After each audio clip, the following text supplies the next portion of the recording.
share real quick. Whoops, I don't want to look at myself. Screen share. I'll present you.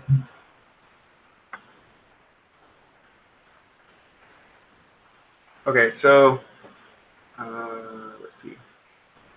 Which one do I want to look at? I want to look at chapter 10. All right, so region of convergence for, you said for Z domain. Okay, Z transforms. So we're looking at the key concept sheet for the Z transform. And the region of convergence stuff is listed all right here in this little middle section.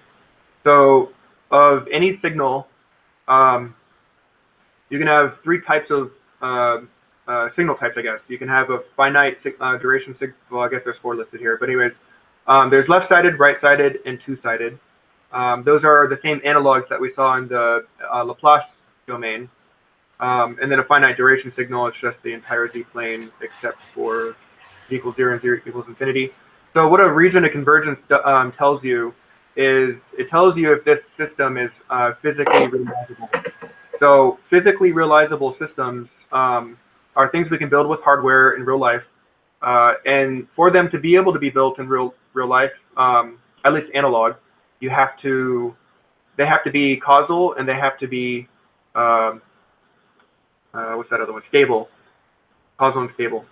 So I think James posted a really good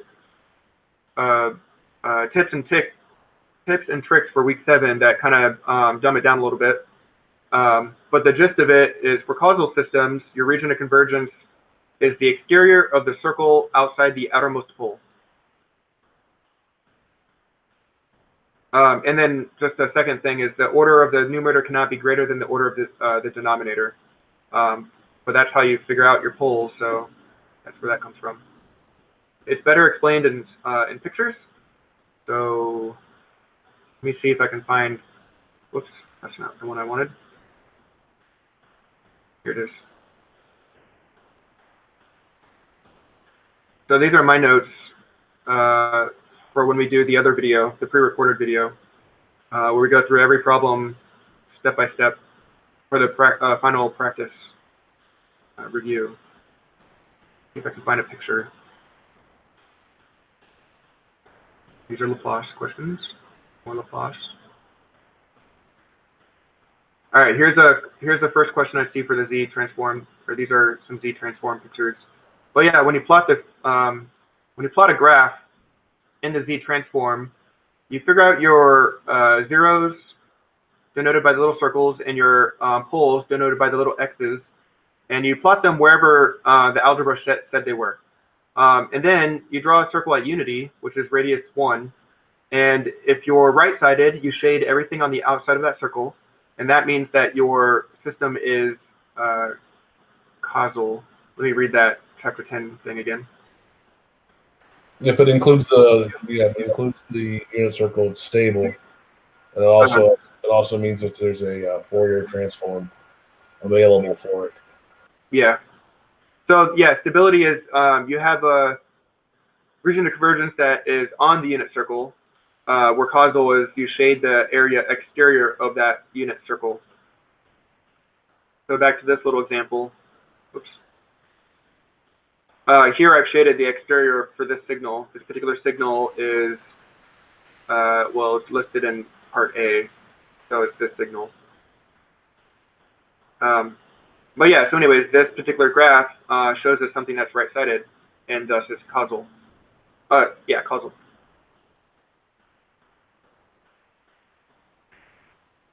All right.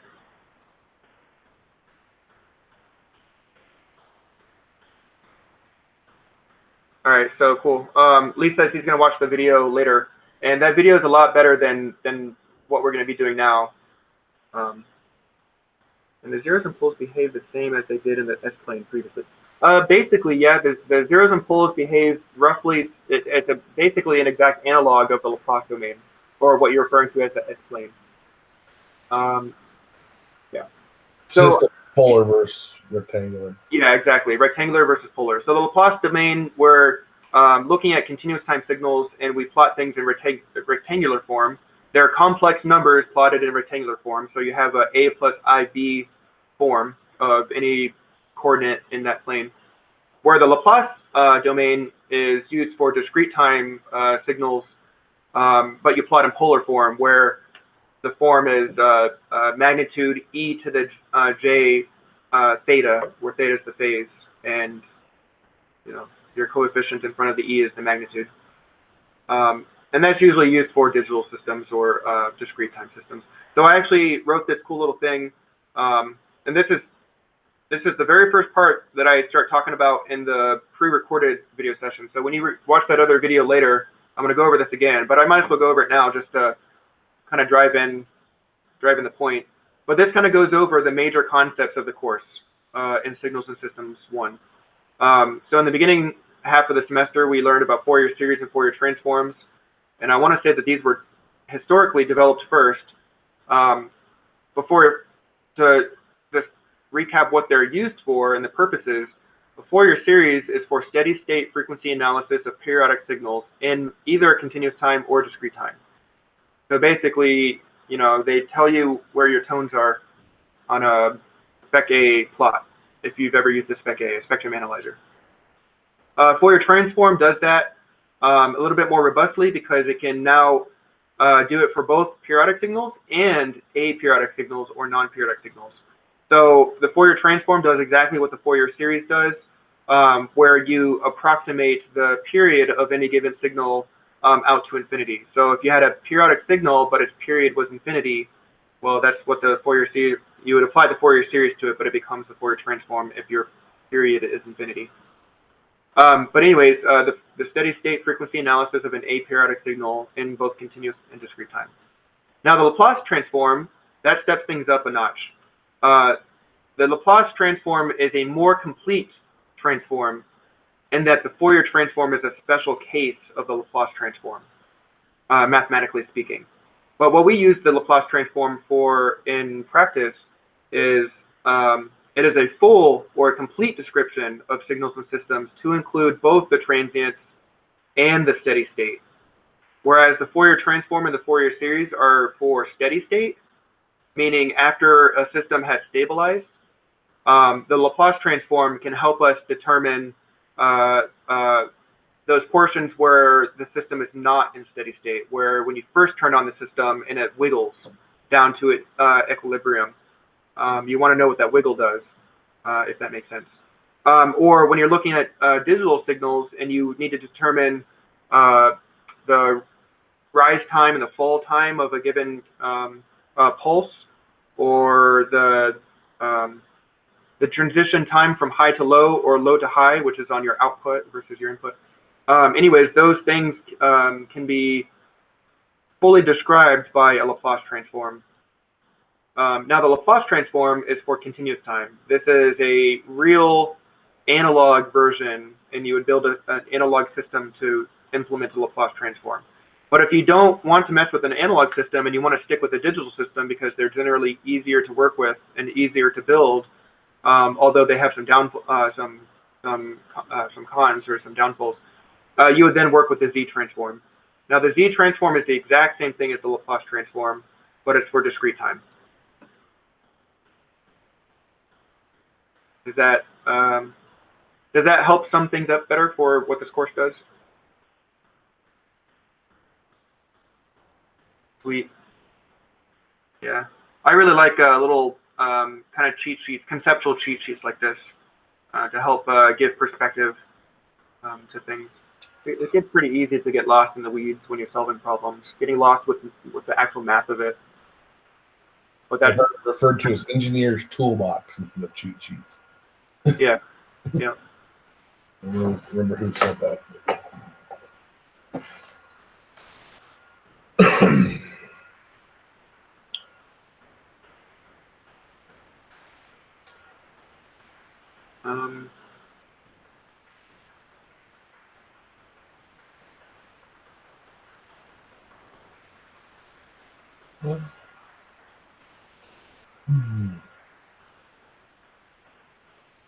Just trying to think of what else I could bring up that I know people usually ask about. Sampling, maybe something. Yeah, people usually have a lot of questions about sampling. So we talk about Laplace versus Z transforms and discrete time versus continuous time. And in the modern world, today, most systems are built in discrete time. They're digital systems. Digital by nature is discrete, a discrete time. And the way you can increase the resolution or the ability for a discrete time digital system to replicate or I guess extract meaning from analog signals in the real world is sampling.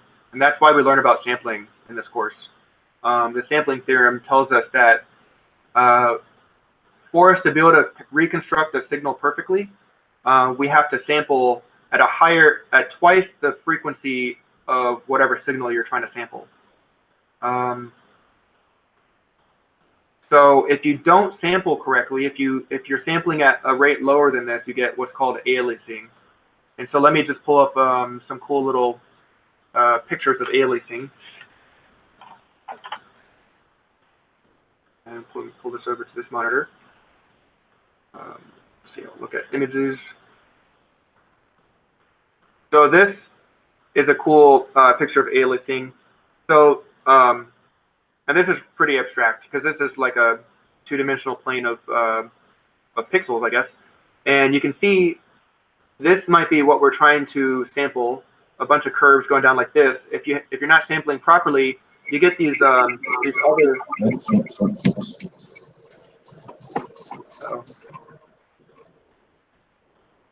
That was some crazy feedback. All right. So, anyways, but in this picture is this picture not sampled properly, and you get these other little frequencies. You see these little lines here going in the opposite direction than the ones that we had intended. Those are artifacts, and they're caused by improper sampling. It's another good picture of sampling. So this is something that's really common on our digital smartphone cameras. If you're trying to take a picture of a picture on a monitor, for example, if your sample rate in the camera itself does not match the refresh rate of your monitor, it's going to start taking samples of the image on your monitor, and some of those samples will be blank because the monitor is in the middle of a refresh. It's redrawing all the pixels. And that was a common occurrence back in like the 80s and 90s when you had CRT TVs, CRT monitors, cathode ray tube monitors. These days we have to deal with this version of undersampling or of this form of artifacts. And this, I don't know exactly what these represent, but I think it's just I really don't know actually. But I do know that this is an undersampled image. And this is a form of aliasing. I am kind of rambling a little bit. Let me show you a GIF or a picture that I usually get in. Yeah, this one. This was my favorite. I wish I could make it bigger. Let me see if there's another one.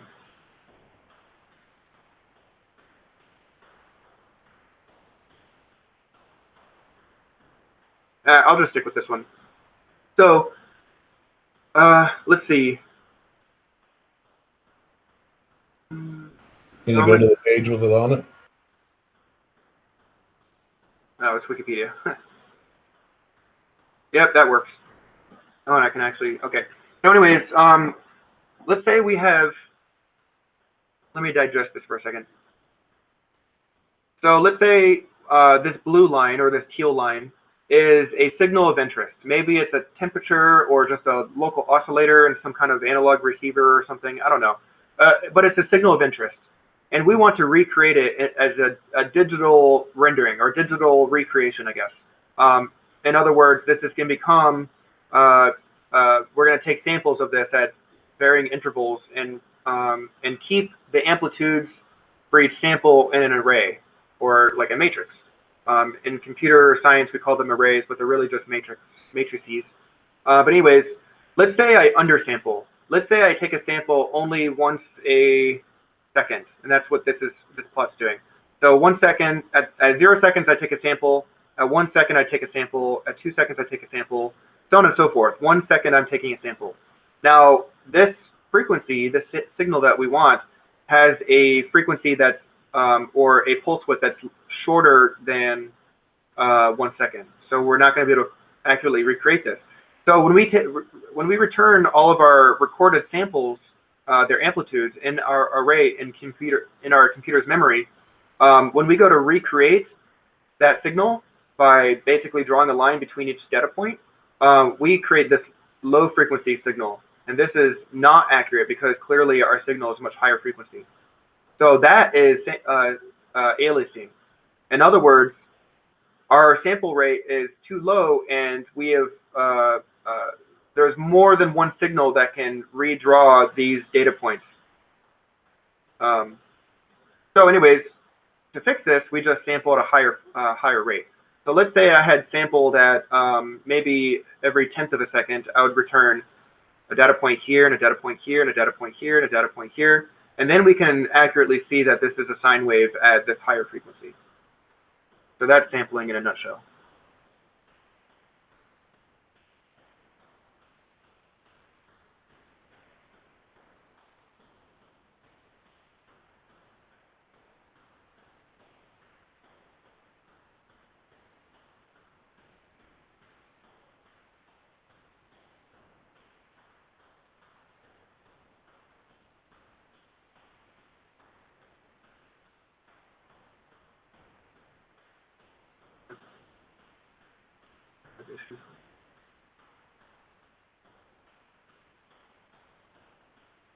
Yeah, that makes sense for power signals, and especially if you're working up at the microwave frequency or RF frequencies for power. You got to take samples really, really quickly to recreate the power signal. But that's why a lot of microwave signal equipment operates a little differently than just taking samples of power at different intervals. But that's an entire different course, so I won't get into that.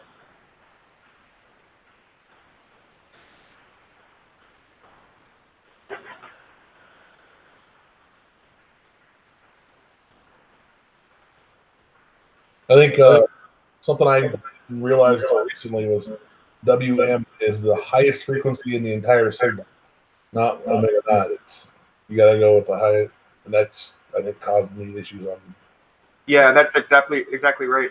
So the way I usually remember is you could say M is the message, omega M is the frequency of the message, or you can just remember it's maximum of the frequency of interest.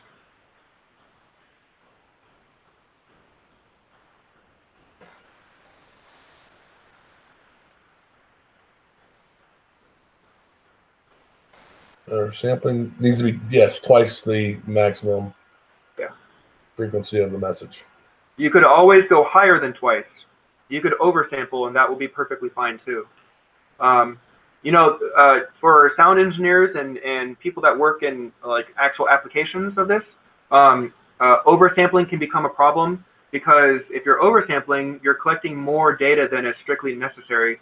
There's two different reasons that I can think of right now of why oversampling might become an issue. Theoretically, it's not an issue. In practice, it becomes an issue. So the first reason is because if you're collecting all these data samples, you have to store these data points in memory somewhere, or you have to store them somewhere. If your storage space is limited, then you might want to reduce the number of data points you're storing by sampling lower. And you can only go as low as twice the maximum frequency of interest, but yeah, I would stick with that if your storage, memory is limited. The second reason why it can become an issue is because we might be dealing with signals that are broadband, and if you have a broadband signal, uh-oh. Hi, Rich. I'm gonna mute you real quick. Oh, you muted yourself. Okay. So, what was I just saying? Oh yeah. So if we have a broadband signal, in other words, a signal that has multiple frequencies, and let's say our frequency is a mid-range or low-range, low band bandwidth frequency, but we have a bunch of higher frequency signals, we might call those higher frequency signals noise. They might be unwanted. They might be clutter. So we might want to get rid of them. We usually do that with a low pass filter to get rid of high frequency noises or noise. But if you're sampling, you could, instead of using filter, you could just use a lower sample rate to not accurately recreate the super high frequency clutter or noise that you don't want. Hopefully that makes sense. It will make more sense in future classes, especially if you take microwaves, EEE 445. But yeah, there's all kinds of systems in practice where you're creating clutter or what we call intermodulation products, INPs, and you might want to get rid of that stuff. And you can do that by lowering your sample rate. I think we basically did that in the lab for filtering noise too. It was a high frequency. Oh yeah, that's right. Ping we had to get rid of. Yeah, that's a good example actually. I forgot about that.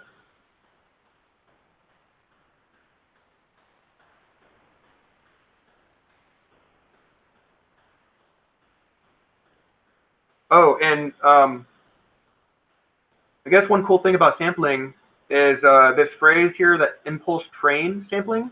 So whenever we have, what that means is that we're going to leverage, here I got to open up something real quick.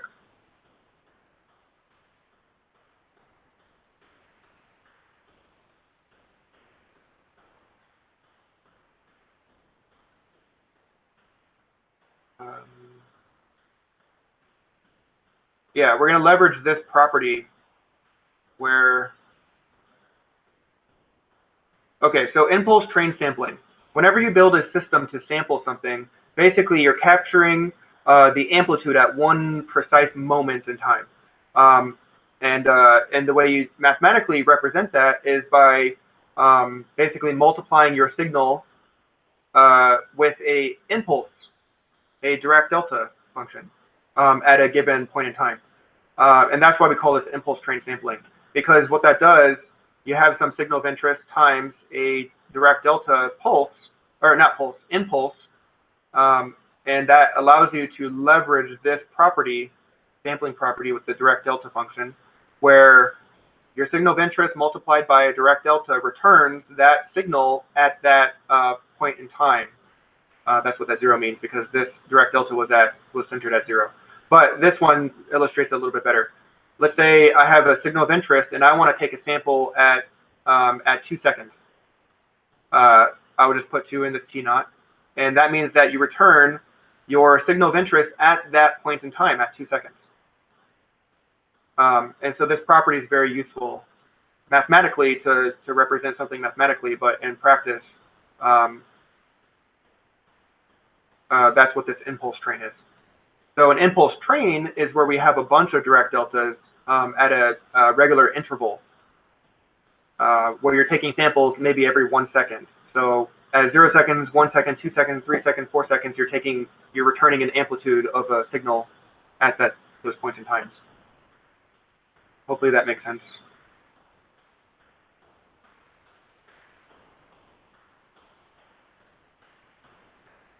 Hi, Rich. Since you joined us a little late, we're just going through some questions that Lee had.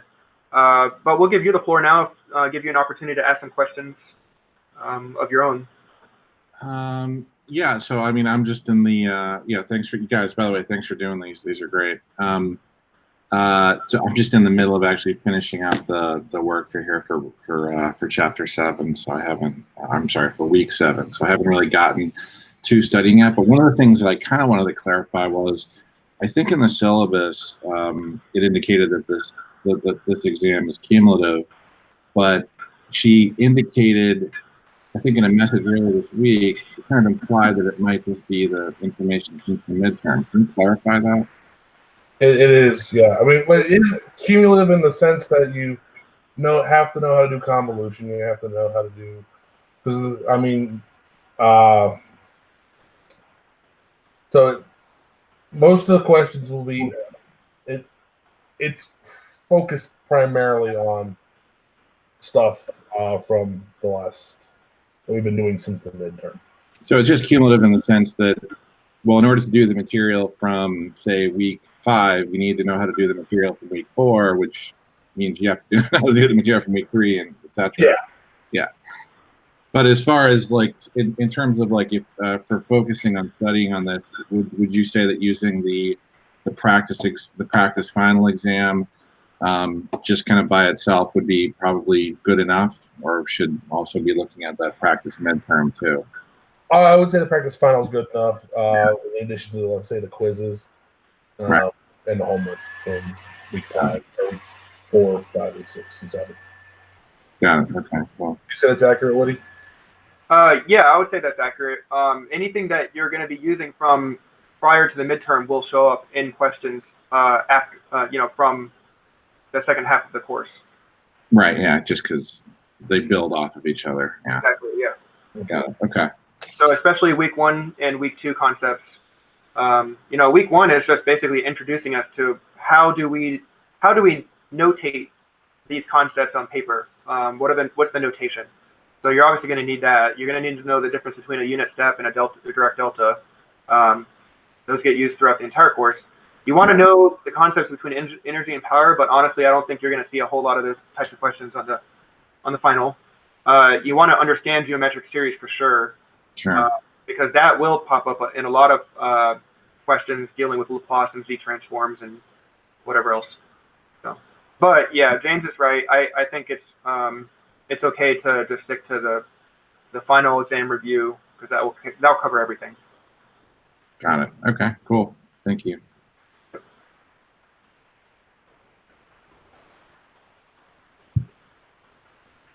Anybody have any other questions?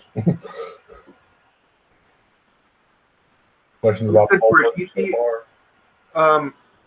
So me personally, I did a lot of this stuff is going to be given to you on these key concept sheets. So when you do the final, you're going to get this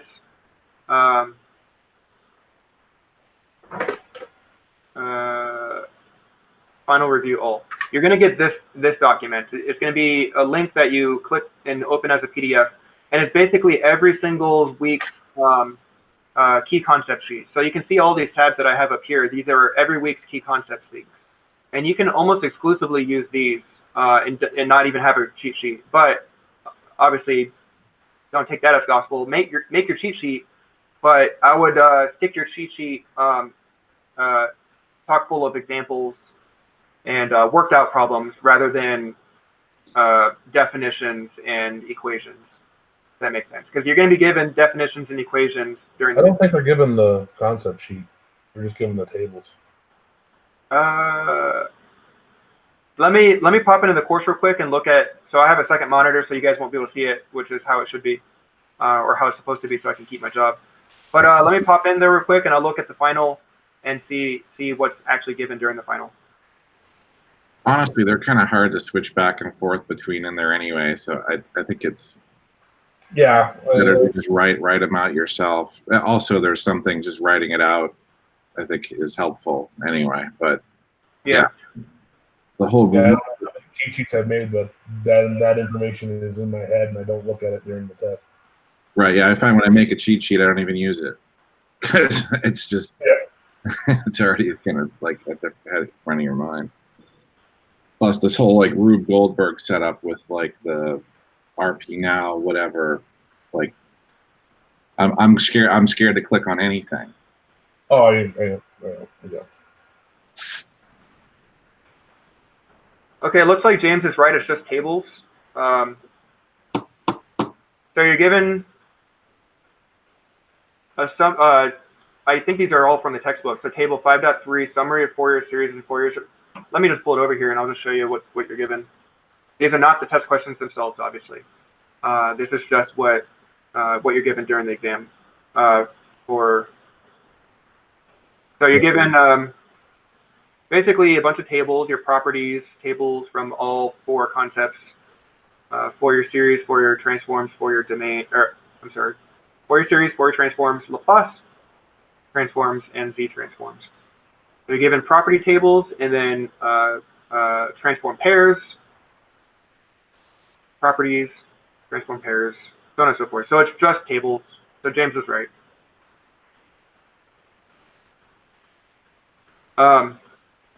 But what I would write down maybe, you know what, let me just look at my cheat sheet from when I took the course. I don't have it digitally, so I can't show it to you, but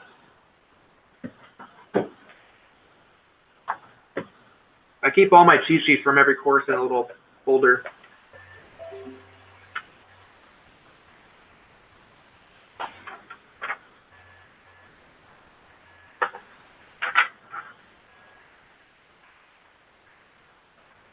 So it looks like on my final cheat sheet, I put down definitions and descriptions of concepts. And then on the back side, I put, there's a space where I put just random notes, like the, a review of complex numbers, both in rectangular and polar form. And then I had some common trigonometric identities.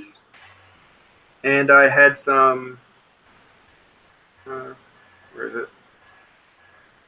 Yeah, that's basically it.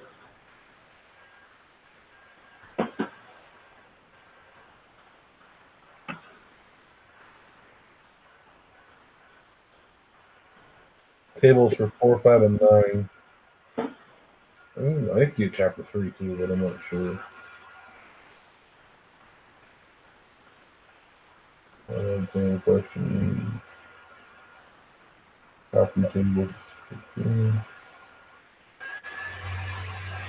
Huh.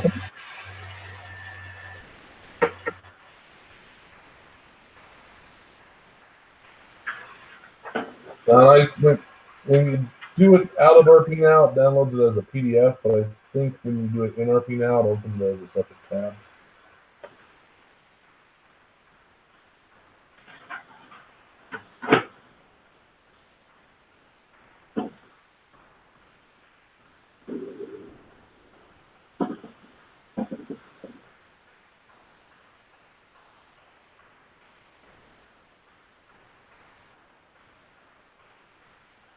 And you do get the tables with chapter 3 too.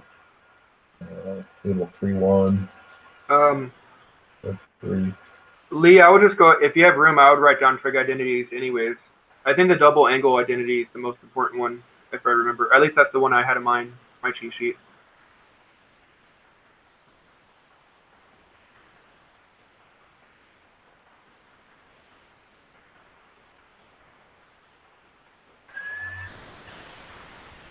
I will say actually though, that any problem can still be solved without the double angle trig identity or any other trig identity. It just may or may not be a little bit easier or harder depending on the exact problem. But no matter how complex a sinusoid is, it can always be transformed into, using Euler's identity into complex exponentials. So trig identities are really just helpful if you're staying in the non-exponential form, I guess.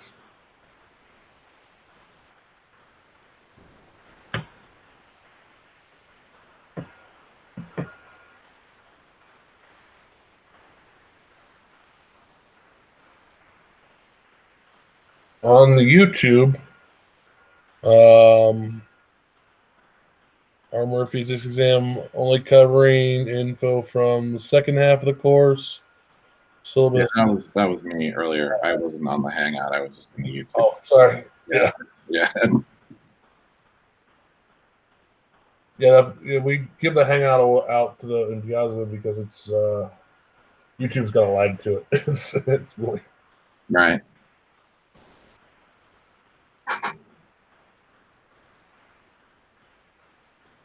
Yeah, I have a non-signals question for you guys. okay. Somewhat non-signals. How did you two wind up becoming under, what is it? Basically teaching assistants. How did you? A UGTA? Yeah. So you can apply for it, or the professor will request you at the end of the course. So Yeah. you have to have a B or better in the class to be eligible to become a UGTA. But if you want to apply to become a UGTA without a professor requesting you, You just have to fill out an application, and then in that application you kind of put what course you want to TA for, or courses that you want to TA for, and then if they need people, they'll contact you.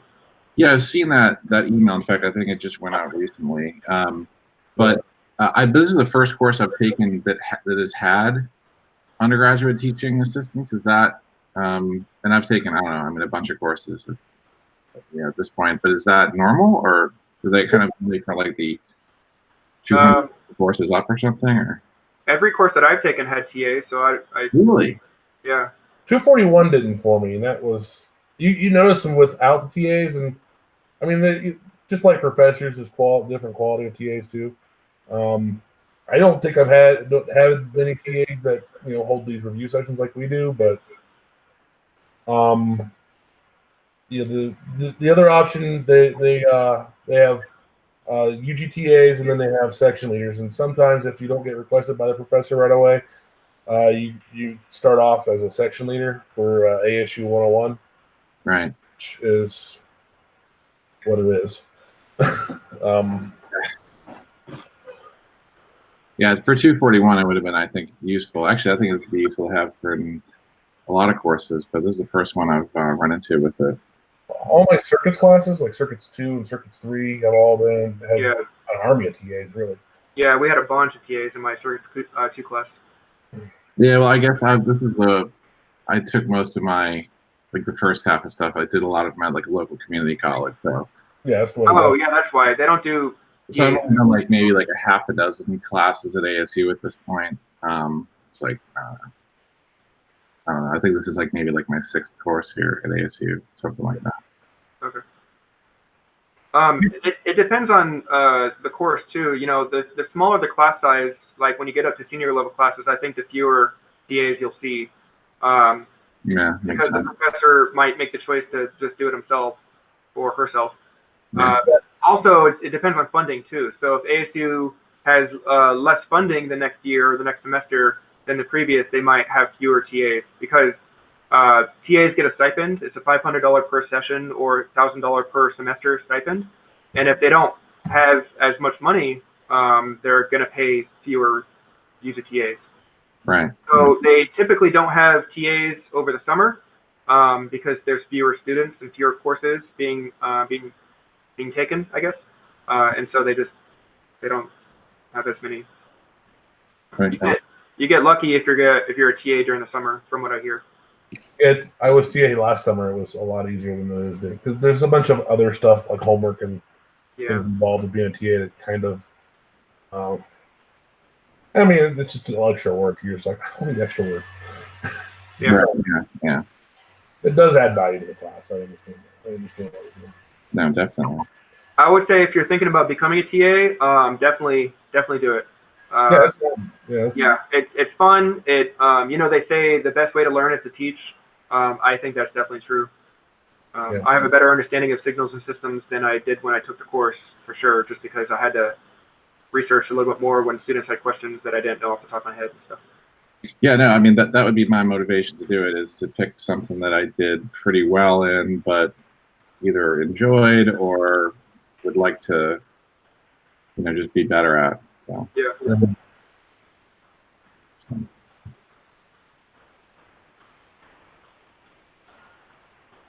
Do you know where to apply or where the paperwork is? Because I'd have to find it. Yeah, I think they just sent an email around. I think I just saw one last week. I think for the fall semester. I think it just came out last week.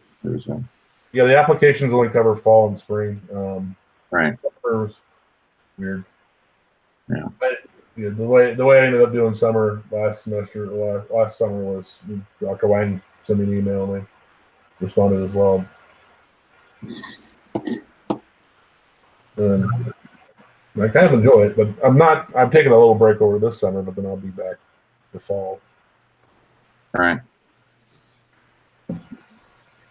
Hello, looks like we have somebody new. Drexen. That looks like a username. I don't know if that's your actual name, but welcome. We're just going through some reviews right now. We're just answering non-class related questions, but unless other people have questions, we'll give you an opportunity to ask questions. So, what do you have? Got nothing at the moment. Just yeah, I was thinking it was tomorrow, Sunday, like the last review. Unfortunately, it's coming in late.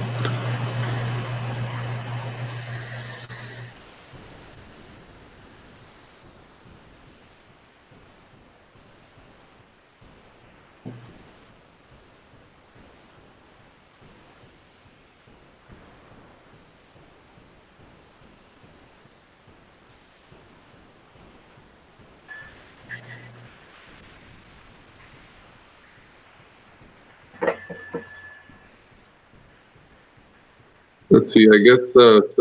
For causality and stability, those are really just based on the regions of convergence, like you said, Jamie. Yep. Okay. Cool. Let's see. Well, they're found by the region. They're based on being, but they're found by the region of convergence. Okay. Just to want it technical.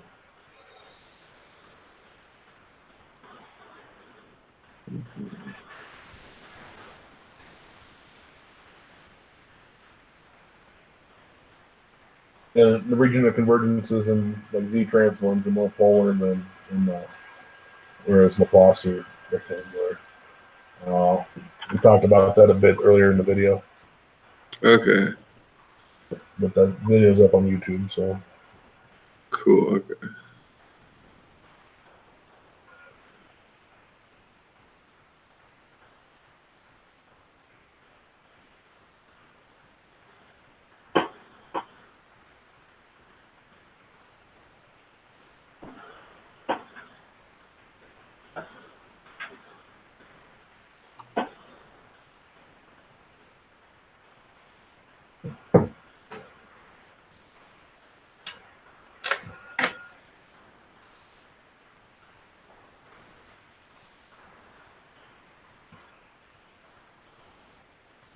well, and not all TAs are undergraduate TAs too. They actually have graduate TAs and stuff. Yeah, no, I've had those before in class, and I found those to be kind of hit or miss. Yeah, it really is. I think it depends on a TA's motivation too. So some TAs are just in it for the stipend or to get a a bullet on their resume or something. But then Well, I suspect that the grad students are there because it's part of their PhD, their curriculum. Yeah, they have to do it. Yeah.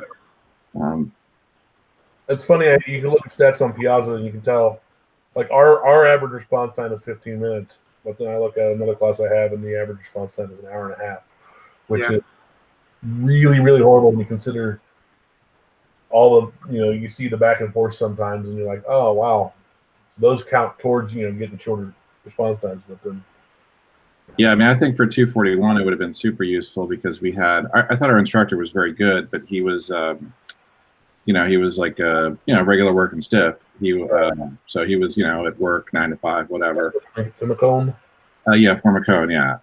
Again, I thought, really good instructor, and, but it would have been really nice to have, I think, TAs on that one, just because, well, for lots of reasons, but. Yeah, that's especially true for us online students, since we're most of us are working full time and have families and all these other priorities. So when we get to schoolwork, it's it could be at 3 a.m. So. Right. Yeah. I mean, he answered every question. It was just a question of how long it took.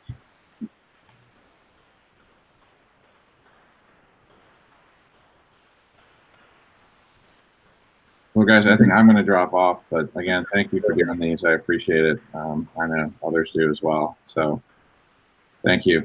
You're welcome. No problem. And we'll be here, all weekend. So if you have other questions, just pop them up on Piazza and we'll get to them. We'll do. All right. 34, so I'll be around for sure. All right. Very good. All right. Thanks. Okay, so looks like I'll watch the videos that you guys posted then. Yeah, our first question. What's that? Jumped in. Yeah, I got you guys right at the tail end of it. Oh, that's fine. We didn't go over too much today. It's more just a few conceptual questions and then just some non-class related questions. But our pre-recorded video that's on Piazza from a few semesters ago, that one we go into great detail for each question on the final review, where we go through the techniques to solving problems, like the math stuff, and I think we get a little bit into some conceptual stuff to give perspective and bring it back to a forest for the trees type thing. Okay. Cool. Well then, thank you guys. I'll jump off too now. All right.